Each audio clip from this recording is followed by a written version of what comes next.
제가 계속 거듭 말씀드립니다만 무언가 성경에 대해서 알고 믿는 사람과 모르고 믿는 사람은 아주 평상시 때는 별 차이가 없어 보이지만 결정적인 순간에 차이를 드러냅니다. 언제입니까? 고난이 왔을 때 그 사람의 뿌리가 어디에 내려져 있는가가 그 순간에 드러납니다. 편안할 때는 다 똑같아 보여요. 다 믿음 좋아 보이고 다 믿음 있어 보입니다. 오늘 고린도 교인들한테 주는 우리가 어떻게 보면 굉장히 많이 들었던 말씀 본문인데, 이 본문을 알고 듣는 사람과 모르고 읽는 사람이 있다고 저는 생각해요. 이 깊은 의미를 알고 예수를 믿는 분들은 여러분의 삶에 분명 그 열매가 맺힐 거라고 저는 확신합니다. 그런데 오늘 그걸 모르고 있었다가 이게 그런 뜻이었어요 라면서 알게 되시는 분들은 마음의 문을 여시고 하나님의 말씀을 받아들이시고 앞으로 여러분의 삶에 광야가 찾아올 때 매 순간이 실제로는 광야죠. 그 순간 속에서 진정한 믿음을 갖게 되시기를 먼저 주님의 이름으로 축복합니다. 오늘 본문에 아주 유명한 구절이 나옵니다. 사도 바울은 항상 구약에 능통한 사람이었다고 했잖아요. 구약에 능통했던 사람이 율법주의자였던 사도 바울이 예수님을 다메섹 도상에서 만나자마자 그 율법이 해석이 된 거예요. 다 그냥 문자적으로만 받아들이고 있었는데 예수를 만나고 나니까 그 구약의 모든 역사와 율법과 그 사건들이 다 예수 그리스도로 귀속된다는 걸 알게 되는 거예요. 이 비밀을 알고 나서 사도 바울은 모든 서신에서 이 비밀을 해석해주는 역할을 합니다. 오늘 이 10장의 내용도 무슨 얘기가 나와요? 네, 출애굽의 홍해 사건의 이야기가 나오잖아요. 그 홍해 사건은 우리는 그냥 주일학교식으로 바다가 갈라졌대, 기적이다, 우리는 왜 오늘날은 바다가 안 갈라지냐, 이렇게 볼 게 아니라 그게 뭐예요? 영적으로 어떻게 해석해야 된다고요? 그 바다가 침례를 받은 거, 세례를 받은 거, 홍해를 건넌 것이. 왜 그렇습니까? 왜 그렇다고 했어요? 그 전에는 어디서 살았어요? 애굽 땅에 살았잖아요. 뭐로 살았어요? 부자로 살았어요? 종으로 살았잖아요. 종으로 살았던 이스라엘 백성들을 모세를 통해서 불러내셔서 홍해를 건넜잖아요. 그 홍해라는 것은 바다를 나타내잖아요. 그 바다가 세상이라고요. 그죠? 그 세상을 건넜다고요. 이제는 그래서 어디로 가는 거예요? 가나안 땅, 약속의 땅을 향해서 가야 되는 거예요. 자, 한번 살펴봅시다. 제가 여러분의 이해를 돕기 위해서 좀 그림을 보여드리면서 설명드릴게요. 그 십계라고 하는 영화에 보면 모세가 이렇게 홍해를 가르는 장면이죠. 이것을 갖다가 사도 바울은 이것을 지금 고린도 교인들한테 설명하면서 이게 뭐라고 해석하는 거예요? 형제들아, 나는 너희가 알지 못하기를 원하지 않으니 이거 꼭 알아라. 이 비밀을 알고 신앙생활해라. 그 홍해 사건이 무슨 뜻인 줄 아니? 바로 그게 세례의 의미야. 세례. 너희가 예수를 믿었다고. 그건 뭐냐면 그 바다 속에서 너희가 죽었다고. 그 바다를 건너므로 너희의 옛 자아가 죽었다고. 그러면서 거기서 뒤에 쫓아오던 애국 군대가 수장되잖아요. 홍해 바다에 묻혀버리잖아요. 뭐예요? 애국 군대는 뭐예요? 사탄을 상징하죠. 사탄의 군대. 그리고 예수를 알기 전에 내 옛 자아란 말이에요. 내 죽은 영혼이라고요. 그게 애국 군대와 함께 수장된 거예요. 아시겠어요? 그러니까 우리는 세례 받았다는 거 그냥 형식적으로 세례 의식을 한 게 다가 아니고 홍해를 건넜다고요. 죽었다고요. 거기서 애국 군대와 함께. 거기서 수장됐다고요. 나는 없다고요. 더 이상 내가 사는 게 아니라고요. 내 안에 그리스도가 사는 거라고요. 이것을 갖다가 로마서에서 사도 바울이 뭐라고 설명해요? 그래서 무릇 그리스도 예수와 합하여 함께 세례를 받은 우리는 그의 죽으심과 합했다고요. 그때 같이 죽었다고요. 우리는. 여러분 다 죽었다고요. 아멘 안 하시네. 여러분 우리는 다 죽었다고요. 우리는 다 시체라고요. 근데 시체가 어떻게 말을 해요? 시체가 어떻게 자기 생각이 여전히 남아있어요? 시체가 어떻게 자기 뜻대로 살겠대요? 계속. 시체가 어떻게 자기 힘이 남아있어요? 아직도. 사도 바울이 간곡히 얘기하는 거예요. 너희가 세례를 형식으로 받았냐? 아니야, 너희는 그때 홍해를 건넜어. 홍해에서 애굽군대와 함께 다 죽었어. 너희는 진짜 세례를 받았잖아. 너희는 그 맛을 봤잖아. 그 맛을 본 사람들이 어떻게 또다시 율법주의로 돌아가? 어떻게 또다시 형식적인 신앙생활을 해? 어떻게 두 주인을 섬겨? 어떻게 아직도 애국 땅을 그리워해? 사도 바울이 통탄하는 마음으로 설교를 하는 거예요. 그래서 지난주 마지막 구절에 사도 바울이 뭐라고 그래요? 이 간절한 마음, 내가 죽었다라는 것을 내 마음속에 새기기 위해서 사도 바울이 얼마나 노력했는가를 이렇게 설명했잖아요. 지난주 구절 다시 보세요. 나는 내 몸을 치는다고요. 왜요? 이게 뭐라고 그랬어요? 절제라는 거예요.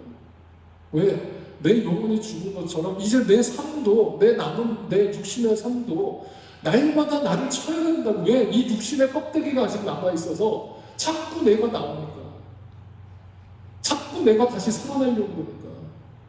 사도 바울이 이거를 치는데요. 성령님, 내 안에 계신 성령님 날마다 나를 충만하게 하셔서 내 안에 이 내가 나오지 않도록, 내 의가 다시 살아나지 않도록 나를 날마다 쳐주세요. 죽여주세요. 절제시켜주세요. 이게 그냥 구호로 돼요? 여러분, 이게 그냥 내 생각으로 돼요? 기도와 말씀 외에는 없는 거예요. 그러니까 진짜 홍해를 건넨 신자가 어떻게 하루라도 그 주님의 말씀을 먹지 않고 살아요? 어떻게 하루라도 기도하지 않고 살아요?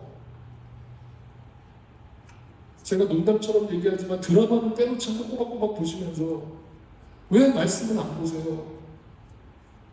왜 성경 공부는 게을리 하세요?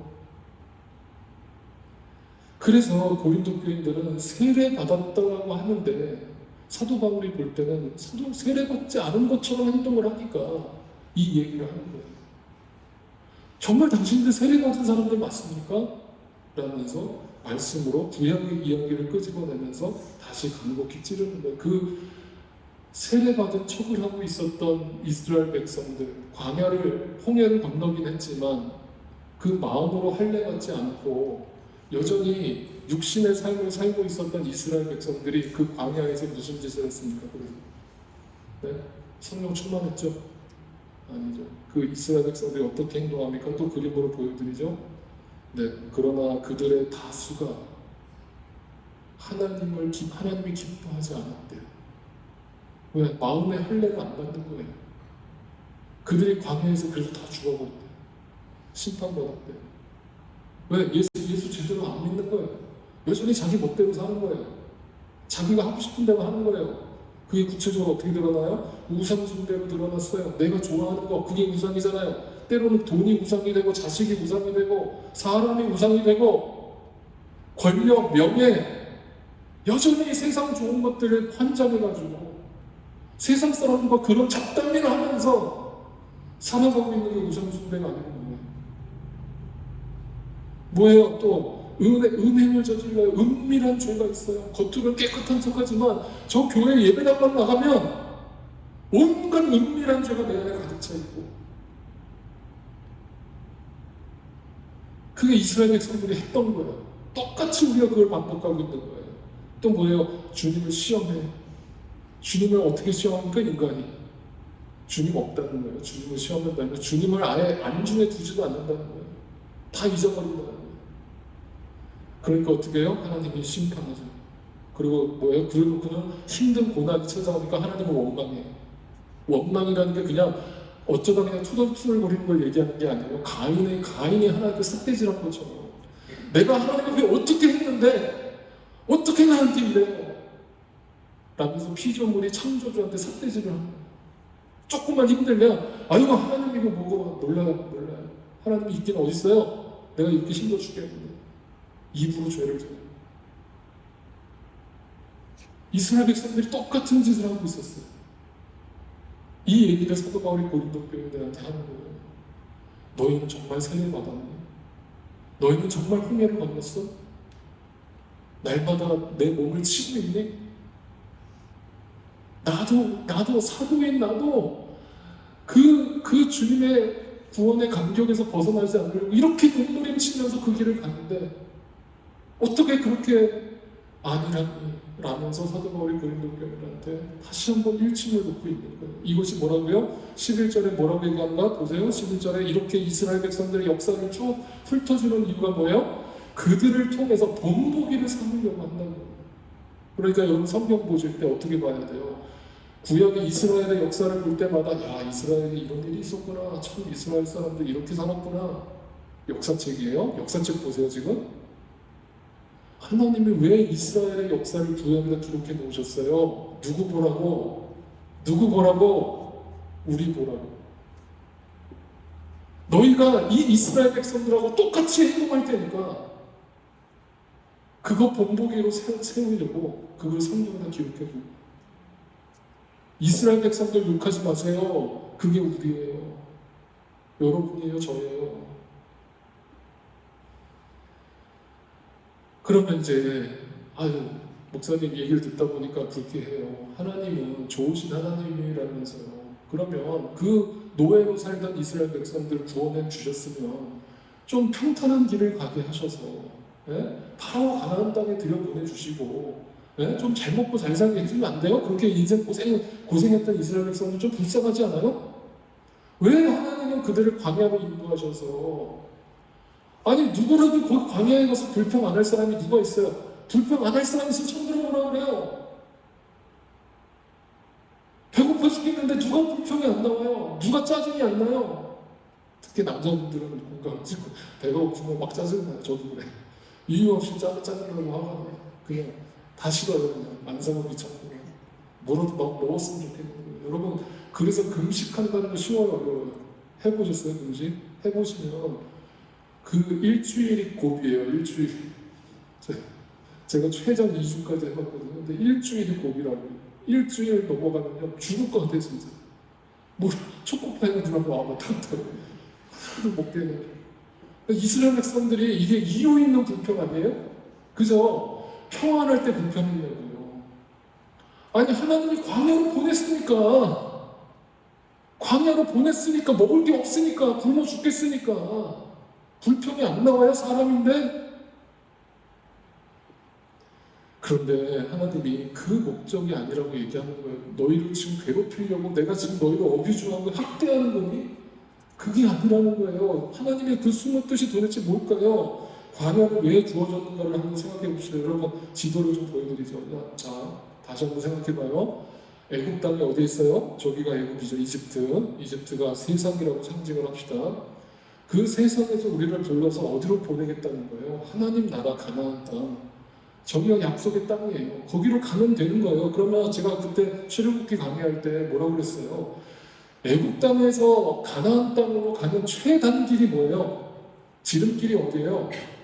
어디로 가면 돼요? 여기 해안가 따라가면 돼요. 지금도 여기 고속도로가 나 있어요. 가보신 분들은 아시겠지만 여기로 걸어서 가면 얼마나 걸릴까요? 이집트에서 가나안까지 일주일도 안 걸려요. 수백만의 이스라엘 백성들이 나왔다고 하더라도 거기 노인들과 갓난아기들이 있다 하더라도요, 아무리 오래 쳐도 2주만 가요. 2주만. 그리고 거기는 대로예요. 대로. 평탄한 길이 열려있어요. 넓은 길에 브로드웨이예요. 그런데 하나님이 어디로 가라신 거예요? 광야. 그럼 이 영적인 의미가 뭐예요? 영적인 의미가 뭐예요? 예수 믿고 복받고 그냥 바로 가나안 땅에 들여보내주는 게 아니라 광야를 통과하라는 거예요. 왜일까요? 이유가 뭐예요? 그러면 이 광야는 옵션이에요? 머스트예요? 옵션이에요? 머스트예요? 머스트예요. 여러분 이거 절대 헷갈리지 마세요. 광야는 믿는 자에게 머스트예요. 머스트예요. 반드시 통과해야 되는 거예요. 놀라지 마세요. 나만 이렇게 고난당하나? 아유 말도 안 되는 소리. 우리 모두가 이걸 지금 걷고 있는 거예요. 근데 거기서 며칠 걸렸어요 여러분? 40년. 말이 40년이죠. 말이 40년이죠. 그 광야에 대해서 신명기에 가보면 그 이유를 설명해 주는데 잘 보세요. 신명기 보세요. 8장 2절입니다. 당신들이 광야를 지나가는 40년 동안 주 당신들의 하나님을 당신들을 어떻게 인도하셨는지를 기억하세요. 기억하세요. 하나님의 거기 뜻이 그 안에 담겨 있습니다. 하나님이 여러분을 향한 목적이 그 안에 담겨 있습니다. 그러니까 그 이스라엘의 광야 사건을 절대 잊지 마세요. 죽을 때까지 잊지 마세요. 기억하세요. 그 40년이라는 게 뭘 상징합니까, 여러분? 40년? 왜 40년이에요?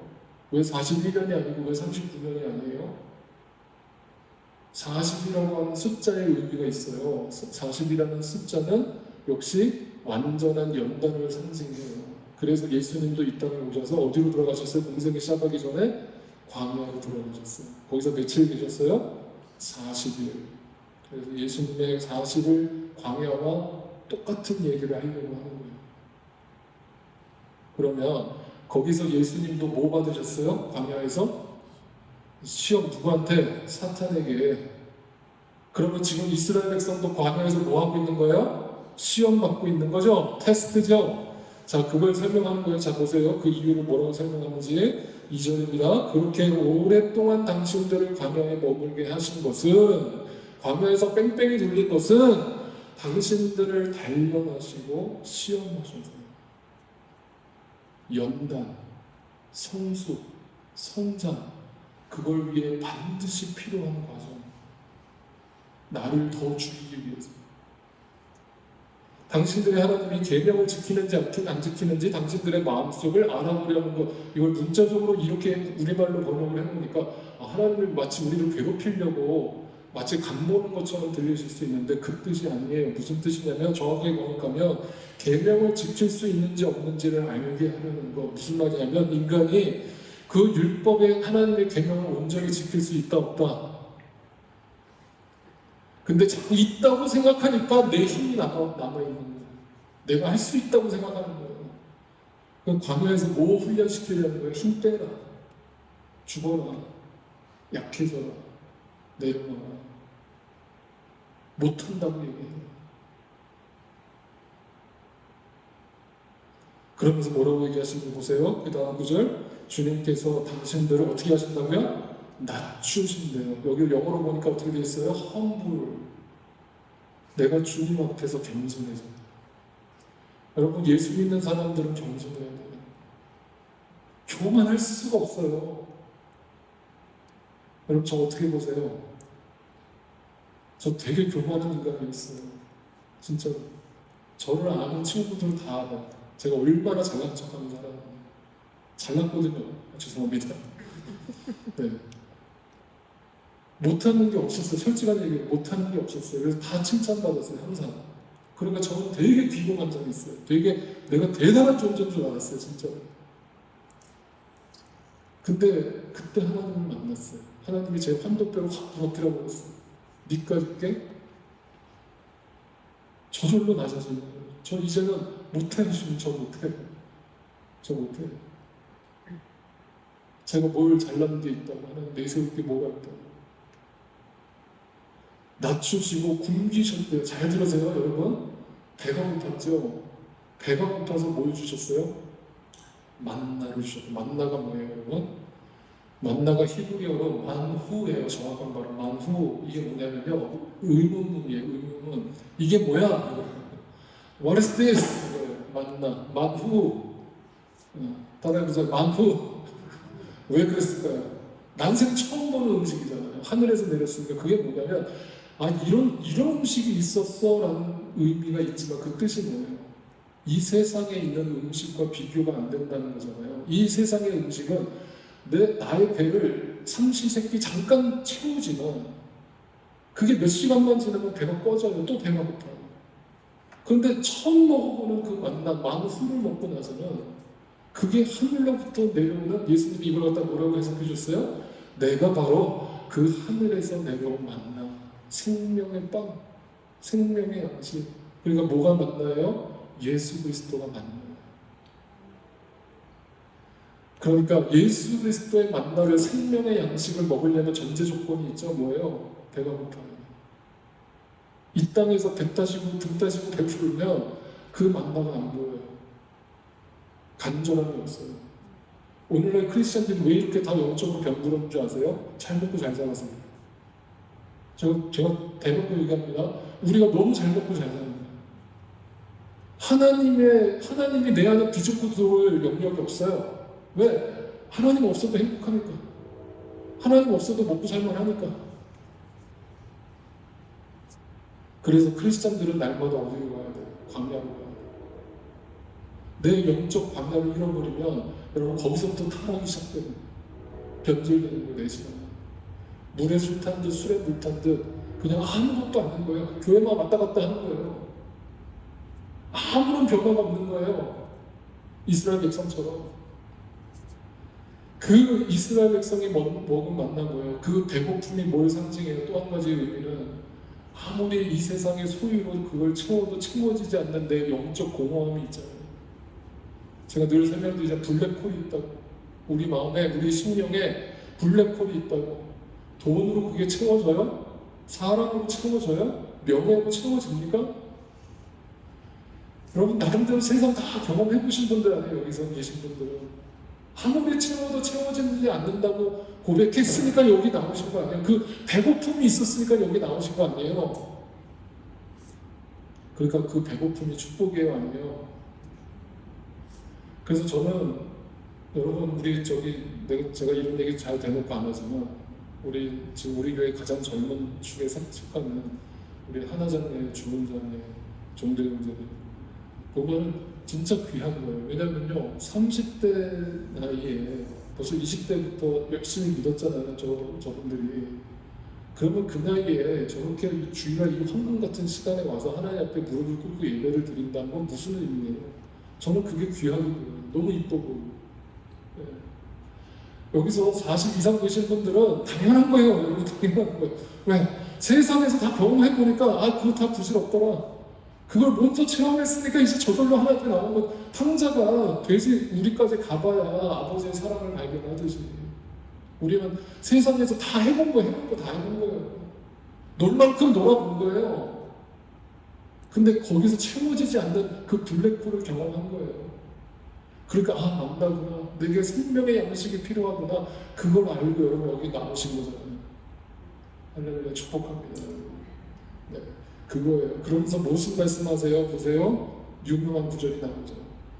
이것은 사람이 먹는 것으로만 사는 것이 아니라 주님의 입에서 나오는 모든 말씀으로 산다는 것을 알려주시는 것이다.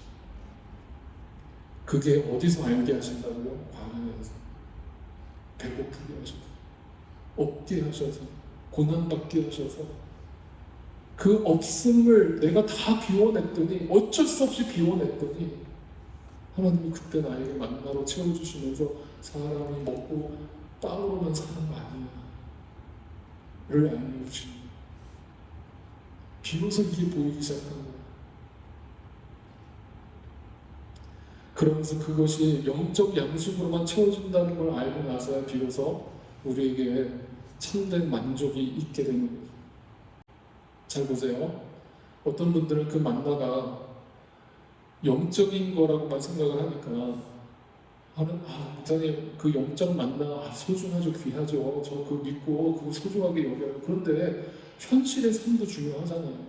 먹고 사는 것도 중요하잖아요. 당연히 중요하죠. 근데 잘 보세요. 뭐라고 얘기하는지 보세요. 지난 40년 동안 당신들의 몸에 걸친 옷이 헤어진 일이 없고 발이 부르튼 일도 없었습니다. 이게 왜 이런 구절이 써있는 줄 아세요? 이렇게 얘기한 거야. 하나님 그 생명의 양식 맞나? 영적 양식? 귀하죠. 귀한 거 아는데 우리 당장 굶어 죽게 생겼는데 무슨 맨날 영적 양식이에요? 우리 죽겠어요 지금. 죽기 일보 직전이에요.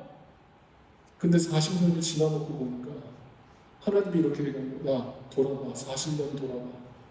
돌아봐. 기억해봐. 생각해봐. 니네 죽었어? 하나님 너 죽게 내버려뒀어 하나님? 그때 병 걸려서 죽겠다고 막 몸부림칠 때 하나님 너 지금 죽게 내버려뒀어?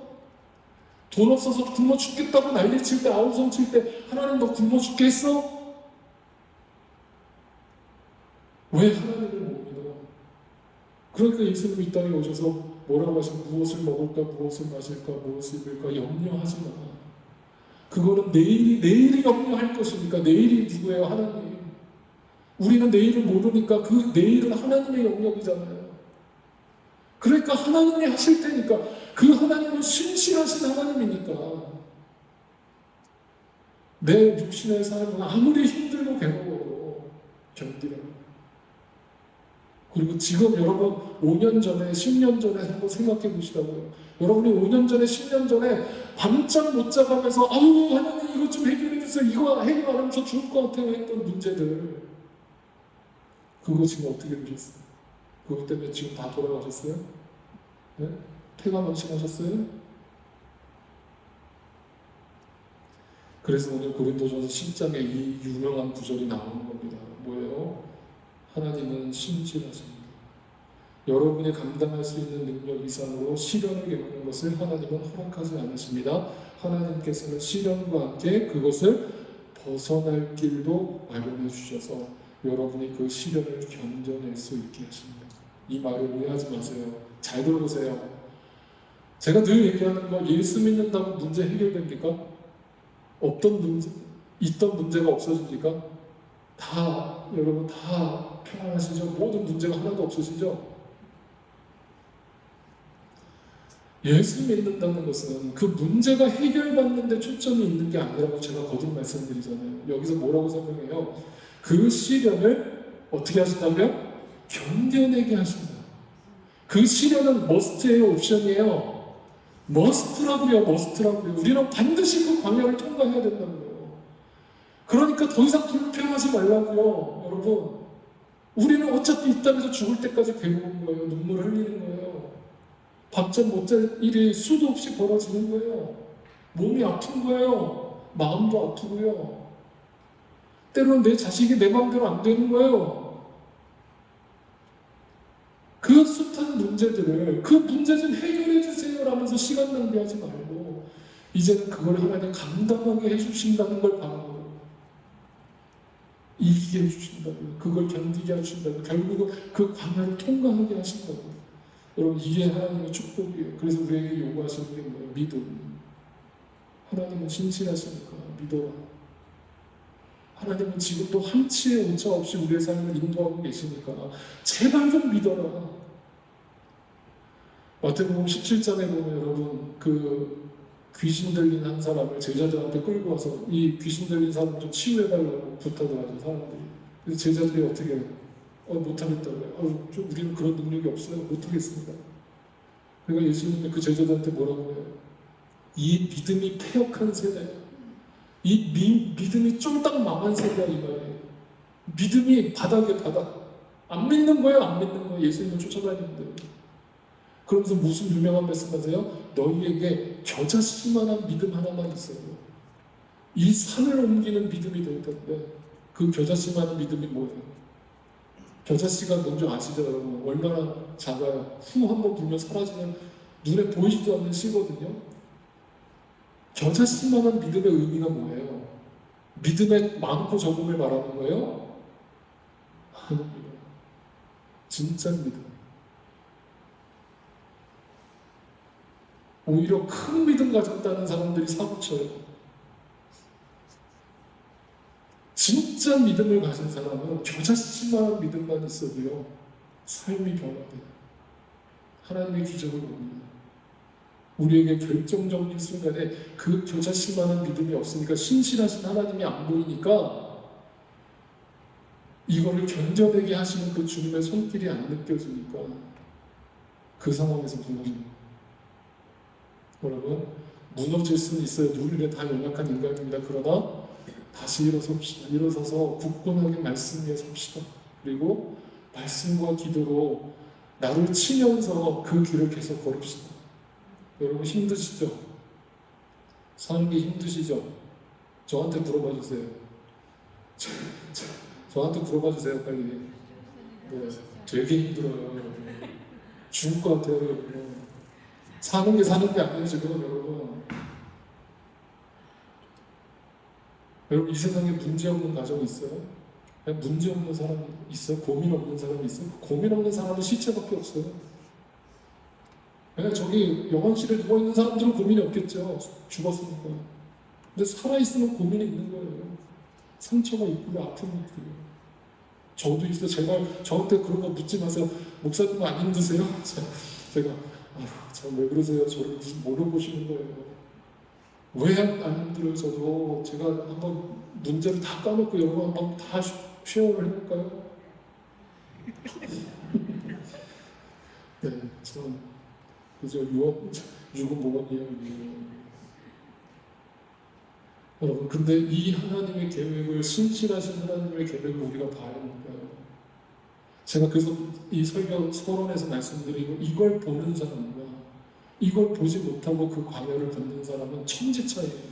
하늘과 땅 차이입니다. 이걸 보는 사람은 이 가운데서도 찬양이 나오고요. 이 가운데서도 예배를 하고요. 이 가운데서도 하나님께 기도하고요. 이 가운데서도 하나님께 감사가 나와요.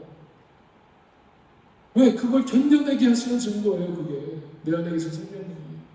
나는 못한다니까요? 왜 자꾸 내가 하려고 그래요? 근데 이스라엘 백성들은 내가 하려고 하니까 그게 안 되잖아요. 안 되니까 신경질 나잖아요. 그러니까 늘 이렇게 고백하는 거예요, 이스라엘 백성들. 거기 있는 백성은 왜 우리를 애굽 땅에서 멀쩡히 살고 있었는데 여기를 끌어내가지고 이 생고생을 시킵니까? 그러면서 누구를 원망해요? 하나님을 원망하다가 이제 누구한테 가고 손가락질해요? 모세. 여러분, 목사는 잘못 없어요. 자꾸 목사 욕하지 마세요. 제가 뭘 잘못했어요? 네? 모세가 얼마나 억울해요, 지금 모세가. 네? 이 백성을 내가 어떻게 해야 되겠습니까, 하나님? 어떻게 할까요, 하나님, 이 백성을? 그들이 지금 나를 돌로 쳐서 죽이려고 합니다, 하나님. 인간의 죄가 무서운 거예요. 영적 승격이라고. 그래서 유명한 말씀 아모스서에 보면 우리의 이 배고픔의 진짜 이유를 이렇게 설명해 주고 있는 겁니다. 자, 보세요. 사람들이 배고파 하겠지만 그것은 밥이 없어서 겪는 배고픔이 아니고, 사람들이 목말라 하겠지만 그것은 물이 없어서 목마른 게 아니고 주의 말씀을 듣지 못해서, 그 영적 만나를 먹지 못해서 지금도 배고프고 굶주리고 있는 거예요. 내 마음이 허전한 거예요. 그 예수 그리스도로 채워지면, 성령의 충만함을 받으면 그 광야를 견뎌내게 하신다. 그 광야를 안 주는 게 아니라 그 광야를 반드시 통과한다고요. 근데 그걸 견디게 해주신다. 이기게 해주신다고요. 그래서 요한계시록에 이기는 자, 이것을 이기는 자에게 하나님의 상급이 준비되어 있다라고 예언하잖아요. 이겨라, 싸워라, 포기하지 마라, 애굽으로 돌아가지 마라, 퇴보하지 마라, 믿음으로 뒷걸음질 치지 마라. 앞을 향해서 지난주 말씀처럼 편대를 향해서 나아가라.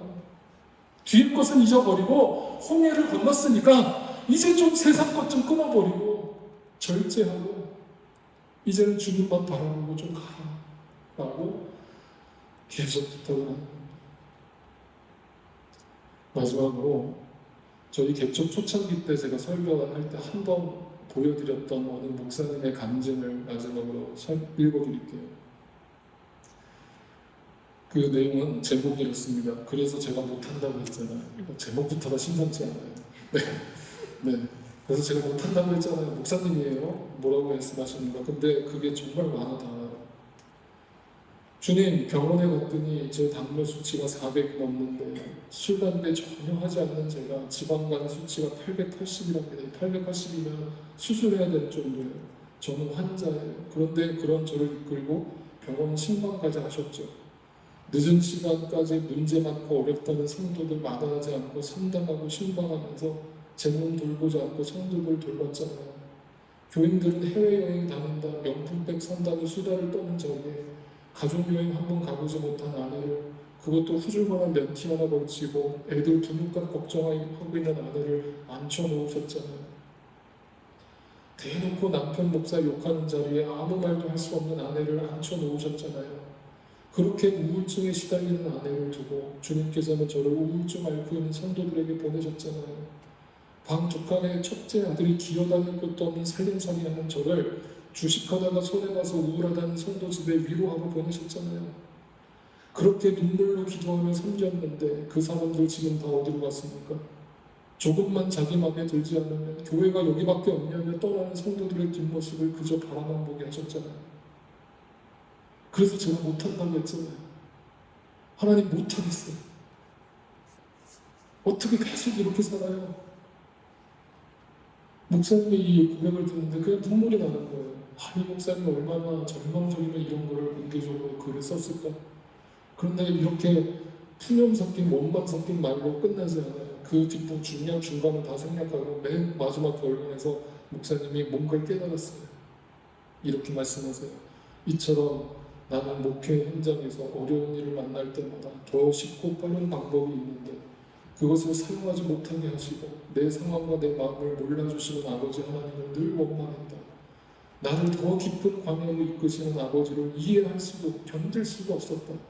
성경을 보면 늘 낙천적으로 말씀하시는 하나님 앞에 나는 항상 삐딱하게 반응했다. 내 마음을 몰라주는 성도들을 향해 늘 섭섭한 마음을 품고 그들을 원망했고 그들을 끝까지 품을 수 없는 나 자신에 대해 한탄했다. 그러나 이제야 나는 알았다. 그 깊은 광야에서 주님을 만났다. 그럼에도 광야라는 내 상황은 전혀 달라진 것이었다. 그러나 내 마음이 변했다. 나의 목회에 무엇이 문제였는지 명확히 알았다. 바로 내 안에 아버지의 사랑을 잃어버렸던 것이다. 여전히 내가 살아서 활개를 친 까닭이다. 입으로만 아버지의 사랑을 설교했다. 이제야 알았다. 그리고 이제서야 탕자의 마음도 이해한다. 탕자의 손에는 유성이 들려있었지만 아버지의 사랑은 없었다. 지금 내가 그러하다. 언젠가 사라져버릴 것만 붙들려 했다. 진짜 아버지의 사랑이 목말라하지 않았다. 이렇게 기도하십니다. 사랑하는 나의 아버지, 사랑합니다. 저를 죽게 하시고 진짜 복을 보게 하시려고 허락하신 광야로 인해 감사드립니다.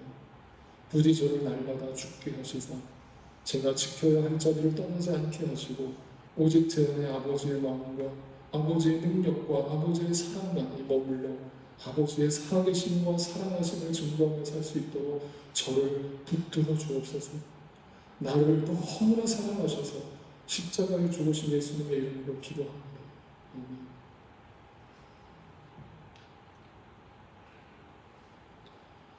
이 목사님의 이 말씀을 한번 깊이 생각해 보세요. 제가 못한다고 했잖아요. 이 고백을 듣고 싶으셨던 거예요, 하나님. 이 고백을 듣고 싶으셨던 거예요. 누구누구 목사야, 여전히 네가 하려고 했지. 네가 하려고 했지. 내가 너한테 듣고 싶었던 고백이 이거야. 좀 못하겠어요. 사랑하는 함께하는 그 믿음의 식구 여러분 정말 성경이 증거하는 하나님을 알고 계십니까? 그리고 그분의 신실하신 계획을 다 보고 계십니까? 그분의 사랑 안에 거하고 계십니까? 그것을 알고 계신다면 더 이상 여러분의 삶 속에서 내 뜻대로 되어지지 않는 것들 때문에 원망하고 불평하는 일은 멈추세요. 왜 내 의견대로 따라주지 않느냐고, 내가 편한 쪽으로 일을 진행시켜주지 않느냐고, 왜 나의 고통을 해결해주지 않느냐고 따지지 마세요. 오히려 그 상황 속에서도 하나님, 이것이 하나님의 뜻이라면 제가 한번 견뎌보겠습니다. 이겨보겠습니다. 주님 도와주세요. 제 힘으로는 못합니다. 저를 좀 붙들어주세요. 제 마음을 지켜주세요. 라고 고백하면서 그렇게 여러분에게 허락된 그 광야에서 몸부림치면서 그 길을 걸으세요. 그 광야를 걷는 신자된 여러분을 날마다 노려보면서 여러분을 쓰러뜨리기 위해서 우는 사자처럼 달려드는 그 사탄에게 나 안 넘어져! 라면서 어퍼커트 한번 날려버리고 일어서세요. 내 주변에 왜 너는 예수 믿는다면서 나보다 더 불행한 일이 계속 반복되냐? 라면서 나를 비웃는 저 불신자들 앞에서 당당하세요. 또는 이 목사님처럼 왜 이렇게 열심히 주의를 하겠다는 목회자의 삶에 축복을 안 해주세요가 아닌 하나님 어떤 상황 속에서도 우리 나의 믿음과 성품과 신자들의 됨됨이를 지켜주시는 그 하나님의 능력과 권세를 신뢰하면서 찬양하면서 예비하면서 나아갈 수 있도록 도와주세요 라고 기도하세요. 하나님은 신실하십니다. 하나님은 오늘도 우리와 함께 하고 계십니다. 그 하나님 말씀에 온전히 순종하여 그 광야를 우리 모두 이기는 자로 통과하여 가나안 땅에 입성하게 되는 놀라운 축복이 우리 모두에게 일어나기를 진정으로 주님의 이름으로 축복합니다. 찬양드리겠습니다.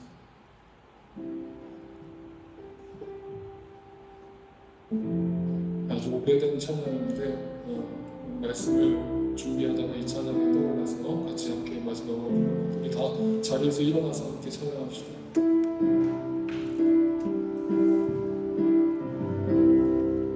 광야를 지날 때 시험을 당할 때 어려운 순간에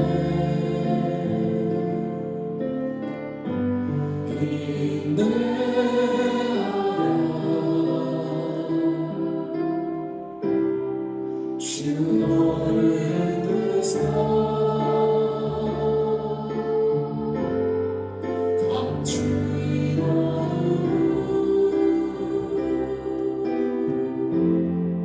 드러내 주시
광야를 지날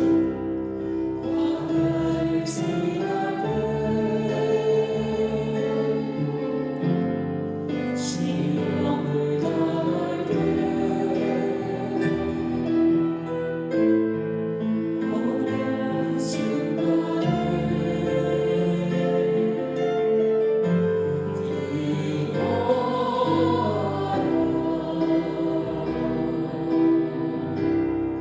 그 시험을 통해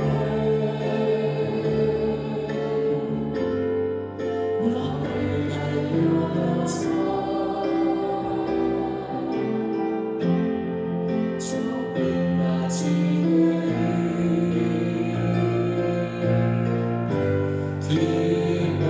기뻐하여 이제부터 기뻐합시다. 주 안에서